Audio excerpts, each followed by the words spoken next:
What's up, my creeps? Welcome to another episode of Let's Talk Ghosts. I am your host, Sunray. Today I have stories submitted to me over the last few months. Some of it does have video, so if you're listening with Spotify or wherever you play this and would like to see the videos, please visit my YouTube channel. Just search Sunray89, that's Sunraye 89. I want to give a special thanks to all of you who have already subscribed so far. Make sure to share this podcast with other creeps you know.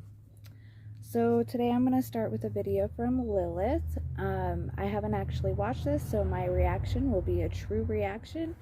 And here's the video now. What's good? My name is Lilith the Sinful, and I'm here today to tell you guys just a couple of the stories of my personal experience of Riverdale Road, located in Thornton, Colorado-ish. It's like 104th. You go all the way out and take a left, and basically there's a lot of different stories and myths behind Riverdale Road. There's actually a lot of truth to most of these stories, to be honest. You can actually look up the articles and the death certificates and stuff like that. So the first one I'm going to talk to you guys about is the farm fire, or the barnyard, as some of us locals call it. And it's kind of at the beginning of Riverdale Road. It'll be on the right side. And this place is notorious for kind of being the start of your creepy encounters. This is kind of where you start to feel like the heaviness and the weight of Riverdale Road itself. So basically back in the day when, Colorado was barely just fresh estate, they had this giant farm out there, which it's been rebuilt. Like, it's still in a similar spot on the original land, but it's none of the original building. Basically, it was like 100 plus people worked on this farm, from women, children, you name it, people worked there. Like, it was a very, very well-known large farm in the community. And there's still a lot of suspicion surrounding how the fire started. But several families lost their lives in the barn fire itself.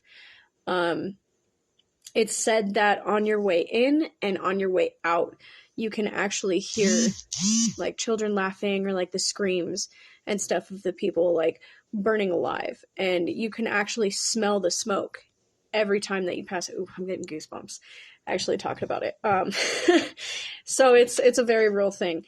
Now the next part, once you get past the barn, if you can continue, I've made it all the way to Riverdale Road several times. Like I said, I'm a local from the area, so for me, this is just something like we did all the time, growing up. So like, I guess I'm kind of like used to it. But once you start getting past the barnyard, this is when you will start to encounter the famous ghost car. It's a like dark Camaro or like Mustang muscle car type looking thing. And basically, the story with this ghost car is basically, some people, same thing we were doing, going out, trying to have a spooky experience or whatever. And they actually ended up crashing and losing their lives in, the crash. And the reason that happened was because they were speeding up and down Riverdale Road. So now, as soon as you pass the barn and you're feeling like, oh, we could do anything, right? That's when the ghost car appears. And literally, like, you look back 1 minute and the headlights are way far behind you. You look back like 2 seconds later and it's right there, like, chasing you. And I personally have experienced this as well. It's a very, very real thing. Then you basically get into like a high-speed chase with it, and it chases you all the way to the end to Riverdale Road. Now, if you're able to get away, which 9 times out of 10, like, you think you're about to get caught, and then out of nowhere, it's just gone. Like, no explanation. 9 times out of 10, when we lost the ghost car, there was no turnoff, there was no driveway, like, there wasn't anything anywhere for this car to turn off. So, it still creeps me out. Now, when we come back there's another hot spot. We called it, oh God, it was like the witch's tree. Now at this point, 9 times out of 10, you're going to be super shaken. You're going to be freaked the fuck out. Personally, I've only seen the witch, I think like a handful of 3 or 4 times. Normally, you see her at the base of the trunk. Now, the story of the witch was around the same time as when the barn fire happened. They tried to blame the fire on the witch. That's one of the stories anyway. And basically she ended up getting hung and then like burned alive on this tree, which some seasons it'll bloom, some seasons it won't. Like it really just depends on the atmosphere. But the base of the trunk is usually where you'll see her like crawl out. Usually she'll just poke her head out. I've seen her fully manifest, like coming out of the tree trunk and like standing next to the tree. Oof. Sorry, I get goosebumps when I think about it.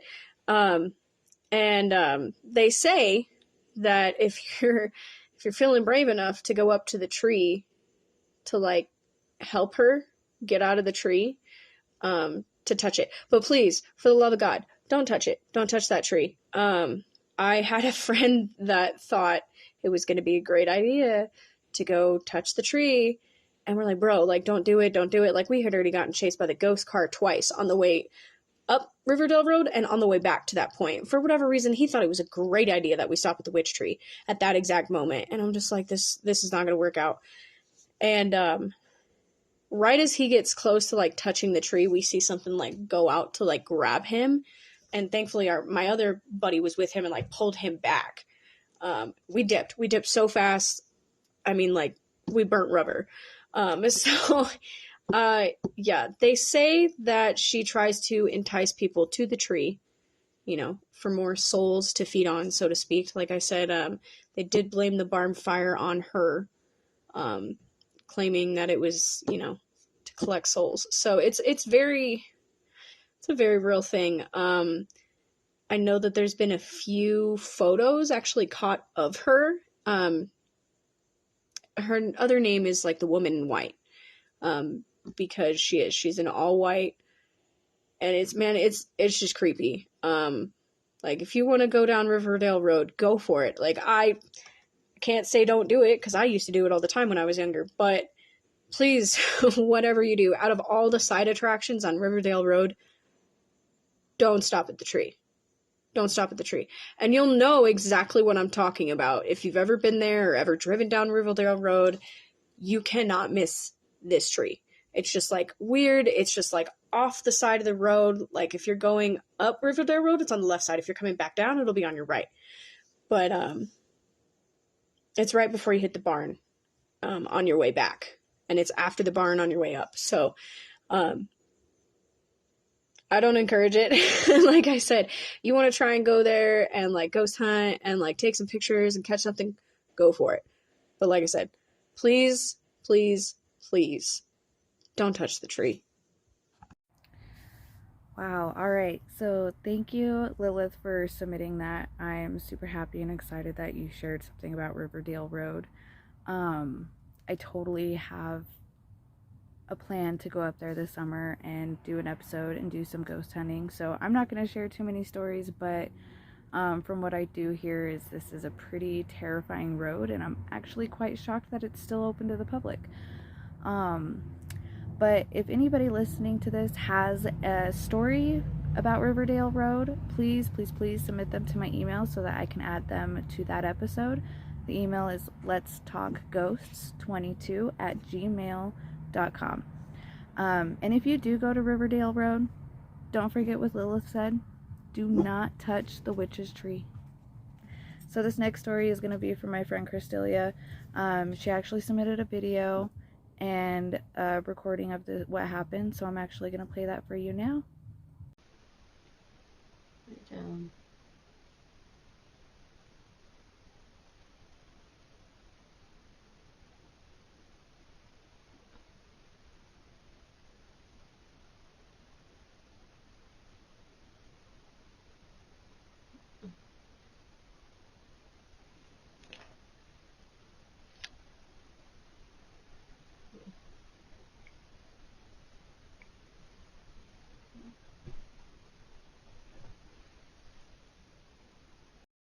It tripped me out because like I did move my foot to see like if the cat was there and like nudge it to like kind of get it to lay down and whatnot. And then I didn't feel anything there. I was like, what the fuck? I was like, okay, something's weird. So I turned my flashlight on real quick and I looked around. And I was like, nothing's there. The curtains didn't move. Um, and then I was like, all right, I gotta pee. I gotta get up anyways because I gotta pee. So I got up and I was like looking around. You could see me looking around too. I was like, what the fuck? I was like, okay. So I checked my cameras in the living room where I have another camera. I looked back before that happened and then after. I was like, I didn't see anything. It was fucking trippy. Thank you, Cristelia, for submitting that video and audio to me. So to me, it looks like a cat spirit. And yes, one of her cats actually did pass away in 2021. She also said that she hears knocks and quick bangs right next to her and bangs in the room above her like someone's walking around when there's nobody home. There's also a creepy crawly space in the basement that she sees weird stuff in when she's trying to sleep. She jokes around and says someone must have been murdered there. But really, someone might have been. She also touched on some hauntings that she had when she lived in Alaska as a kid. They lived in some apartments in Anchorage, Alaska. She would see an old lady hovering above her brother's crib at night. Her mom would catch breezes of air that smelled like lavender in the staircase that had no windows and heavy doors. The legend is there was a prostitute that wore lavender perfume, got thrown down the elevator shaft by her pimp. So it very well could have been that prostitute that was stuck in the hallway or, just hanging out.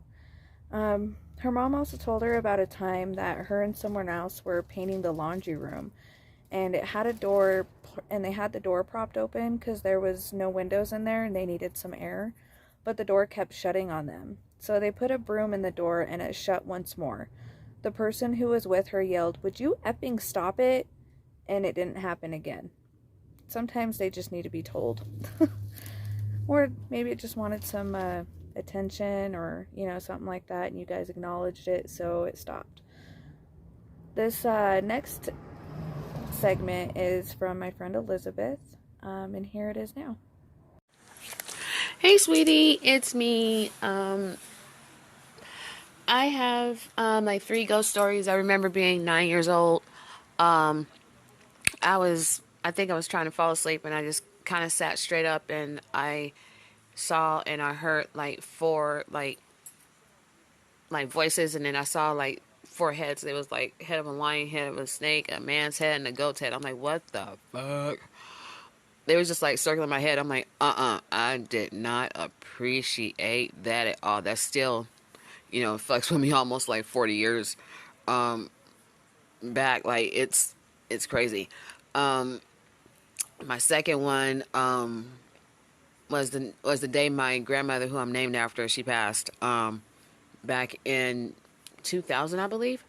I was in Chicago with my family, and my grandma Liz died, and that night I generally don't sleep, on my back. This night I did, and all of a sudden I saw a white orb, just coming from above, like coming from the ceiling.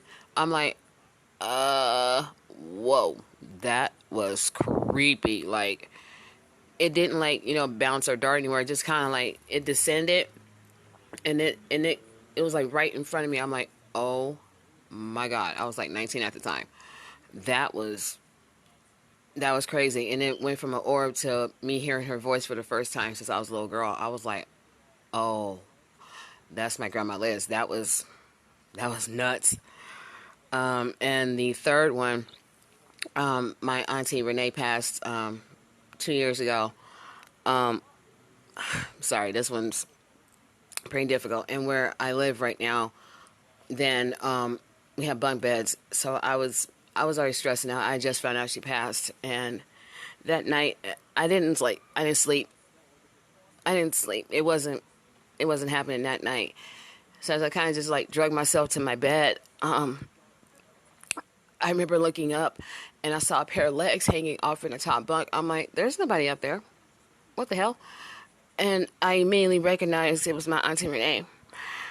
She had on this one of her beautiful like church suits. It was orange, and she always like wears pantyhose stockings and high heels. I get my classiness from her. She was sitting cross-legged on the top bunk, and I'm like, what are you doing here, Auntie? She was like, baby, I'm fine. I'm perfectly fine. I'm in no more pain. Stop worrying about me. I had just found out she passed like a couple of days before I saw her. She was like sitting cross-legged and just talking to me, and I'm like, I know somebody else can hear this, and nobody else heard it but me. And the last thing I remember her telling me is, go to sleep, baby. Go to sleep. It's fine. I'm fine. Go to sleep. And I crawled into bed, and I don't even think I slept. I just passed out. That one moved me like to no end, because that was like my favorite person in the world. The reason why I dress the way I do, I carry myself a certain way because of her. It was that one. That vision really like it made sense, because I was so worried about her. Found out she passed away in her house like a few days after Thanksgiving in 2020. I miss my aunt like bad. It hurts. This one hurts. So I found out she passed, and I was just like, I worry about those that have gone on, because I want to know if they're okay. I just want them to come back and let me know I'm good, And I wasn't expecting to see her at all, but she was sitting on top of my bunk bed. I'm like, holy shit. Like, Auntie Renee, what are you doing here? She's like, baby, go to bed. I'm fine. I'm in God's hands. I'm in no more pain. Go to bed. I'm fine. And she had this smile on her face, and I recognized that big, that big smile that mothers give to their own children, like to reassure us that everything's all right. That was the night I cried. I bawled myself to sleep. Like I said, I don't even think I slept. It was just kind of like one of those, like, you get so tired where you just, your body says we're shutting down with or without you. You got about 5 seconds to get it, give us an answer. And I cried and I cried and I cried. And yeah, this was around the time I was physically abused by a guy I thought I wanted to date, and I'm glad I didn't.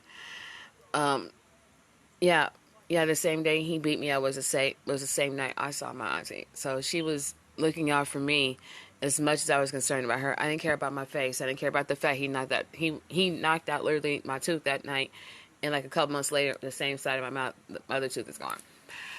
But I wanted to share that with you. I don't know if it's like a creepy ghost story, but if anybody needs to hear this, it's okay to mourn. It's a-okay to mourn. Just make sure you are open, like in your heart, your mind, your soul, and not this fake crap. Make sure you're open to hearing what they have to say. I'll tell you that I have one more. I have a young lady. Her name is Jessica. She overdosed on fentanyl a couple months ago, and I didn't know that she died in the trap house, like two houses down from me, and they put her outside. I was coming back from the store the day I found out she passed, and I look up the street, house is right there, and I see her figure. You know how people's, walk and gait, how they stand, whatever. I saw her, and I'm like, Jessica, there's no way you're here. I literally just found out she died. Me and her had fallen out, and I was really, really angry with her. Last time I saw her, I was really, really angry with her. And I'm just prefacing that statement with this. As I'm walking towards my house, I see her back up, and I see her back up, kind of like motioning me to, come follow her. As I walked past my house, she disappeared. She literally disappeared. More than anything, I want Jessica to come back and tell, just don't be afraid to come and talk to me, because it was a bad falling out. Bad. I warned her, please don't go. Don't leave here. You will not make it back. Not a might. You will not make it back. And she didn't listen to me. Within 6 months, she was dead. Anyhow, as I was walking towards my house, I see her back up and I see her back up, and all of a sudden I don't see her no more. I'm like, that was Jessica. Like, a lot of people don't understand when you are a person of light, and I mean true light, you tend to have a discernment of spirits. Basically, you see people for who they are, not as what they want you to see. All I wanted and all I still want is for her to come back so I can tell her it's okay. It's okay. I was never angry with you. I was more hurt than anything else. But yeah, ghost stories. Bye, sweetie. Thank you so much, Elizabeth. Seeing something like that is terrifying and most definitely gives even me the chills. It also sounds like you have like a really special connection with your family.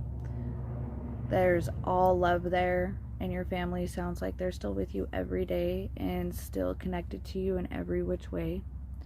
I also think your friend Jessica was trying to tell you it's okay. She allowed you to see her for a reason, and it was to comfort you and give you that closure and to say that it's okay and goodbye. So I would take that in my heart and let it be at peace what had happened between you two. Thank you so much for sharing that with me and all of our listeners. This next one is actually just a video. So like I said, if you are listening on Spotify or whatever platform you're listening on, make sure to go to my YouTube. Again, you can just go to YouTube and search Sunray89 and my podcast should pop up right at the top. Here's the video now.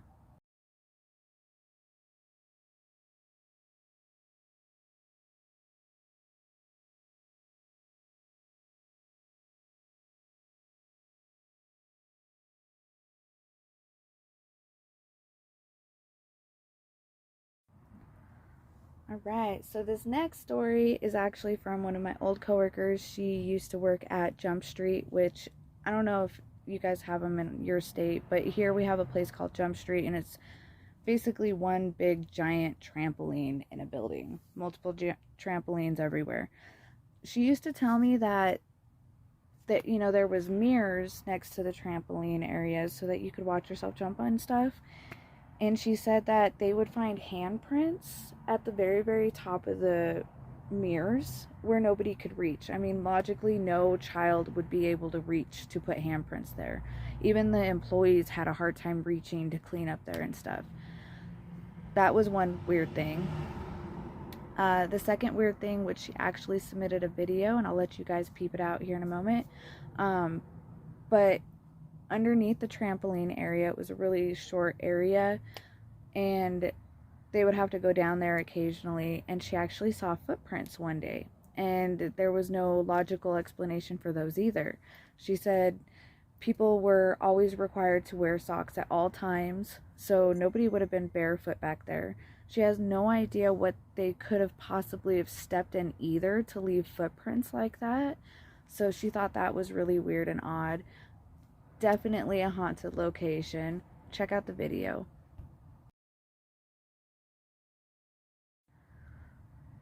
So those were the footprints. What do you think about that?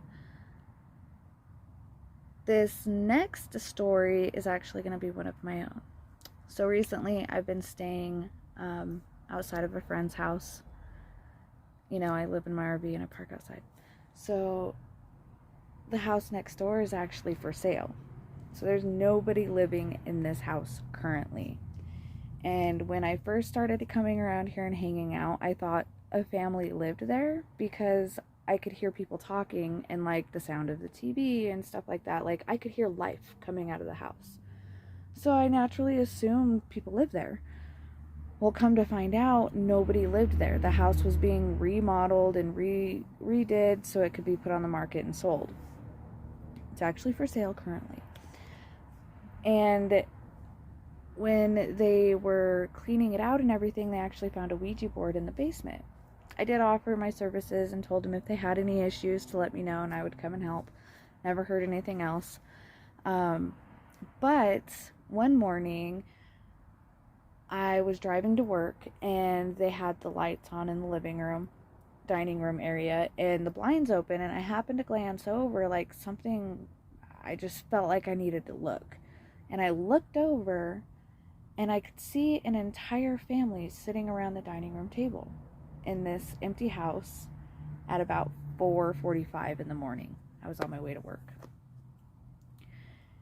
And I like tapped my friend who was giving me a ride to work, and I grabbed her shoulder and I was like, I just saw an entire family sitting around the dining room table. And she gets tingly feelings, like she can feel energies and stuff. And she was like, I know, I felt it. And we turned to the corner, because this house is on the corner. So we turned, and I glance over again, and out of the dining room window on the side of the house, there is a man staring at me in the window. And we just kept going. And I was like, well, I saw the next door neighbor ghosts. The whole dang family over there. And I was talking about it later on, and come to find out, my friend's granddaughter has actually seen the man in the bedroom window as well recently. So there's nobody actually living there, but yeah, we all see and hear and feel people in that house still. Not quite sure if they actually know they're dead or what happened exactly. I may never know, but you can still be haunted from the outside of the house. Alright guys, that's all I have for today. I want to say thank you again for listening and checking out my podcast, telling me ghost stories. I thrive off of this. If you're on YouTube, make sure to go check out my Spotify. Have all audio now, so you could be listening to this at work, in your car, on your runs, wherever. You don't have to watch a video anymore. Check that out. You can look me up on Spotify under Let's Talk Ghosts with Sunray. Also, if you're on Spotify or any other platforms and you want to see the actual videos or the ghost hunts or the investigations, check out my YouTube. All of them will be on there. If you want to submit stories to me, please email them to letstalkghosts22@gmail.com. You can submit typed messages, video, audio, photos, whatever you want to do. Tell me your creepy ghost stories. Make sure to share this with everybody you want, all the creeps. Get them all spooked with you. And thanks again for tuning in. Stay spooky and keep it creepy. Bye.